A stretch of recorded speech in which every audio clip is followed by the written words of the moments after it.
এটা তো ঐক্যবদ্ধ হতে পারে না। তার ঐক্যবদ্ধ কমিশনটা করা হয়েছিল কেন?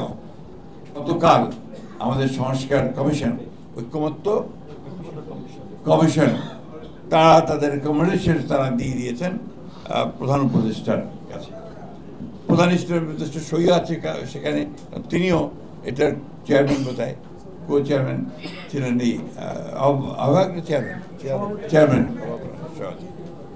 এখন অবাক বিষয়ে আমরা যেটা লক্ষ্য করেছি যে আমরা খুব একেবারে অত্যন্ত পরিষ্কারভাবে আমরা কিন্তু যে বিষয়গুলোর সঙ্গে আমরা একমত ছিলাম না, আমরা সেখানে নোট অফ ডিসেন্ট দিয়েছিলাম। সেই নোট অফ ডিসেন্টগুলো লিপিবদ্ধ করার একটা প্রতিশ্রুতি ছিল তাদের, কিন্তু অবাক বিষয়ে আমরা লক্ষ্য করলাম যে কালকে যখন তারা প্রকাশ করলেন সেই বিষয়গুলো নেই। নোট অফ ডিসেন্টগুলো পুরোপুরি উপেক্ষা করা হয়েছে, ইগনোর করা হয়েছে। এটা তো ঐক্যবদ্ধ হতে পারে না। তার ঐক্যবদ্ধ কমিশনটা করা হয়েছিল কেন? কি যে আমাদের অনেক বেশি, অনেক যতই দিন যাচ্ছে ততই বেশি আমরা বিভক্ত হয়ে পড়ছি। বিভক্ত হয়ে পড়াটা, এটা কারা করছেন, কেন করছেন, এটা আমাদের উপলব্ধি করতে হবে। এবং একটা জিনিস লক্ষ্য করে দেখবেন যে আজকে খুব প্রবলভাবে একটা মিডিয়াতে, বিশেষ করে সোশ্যাল মিডিয়াতে কতগুলো পক্ষ নিয়ে একেবারে নেমে যাওয়া হয় এবং প্রতিপক্ষকে একেবারে আপনার পুরোপুরি ঘায়েল করে দেওয়ার প্রচেষ্টা চালানো হয়। আমরা যে মুহূর্তে মনে করছি এই মুহূর্তটাকে, এই সময়টাকে, এই অন্তর্বর্তীকালের সময়টাকে, এটা হচ্ছে আমাদের ঐক্যের সময়।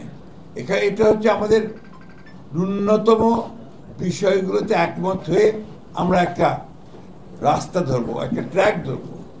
সেই জায়গায় এটাকে বিভক্ত করে ফেলা হচ্ছে।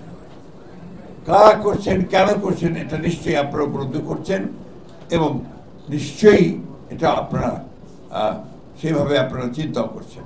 সংস্কারটা বিএনপির কাছে, কিন্তু সংস্কারের মধ্য দিয়েই তো আমি যেটা বলি যে আমাদের তো জন্ম সংস্কারের মধ্য দিয়ে বিএনপি খুব একটা অত্যন্ত আপনার এটাকে আমি বলবো যে কনসিয়াসলি একটা প্রচারণা চালানো হলো যে বিএনপি সংস্কার বিরোধী।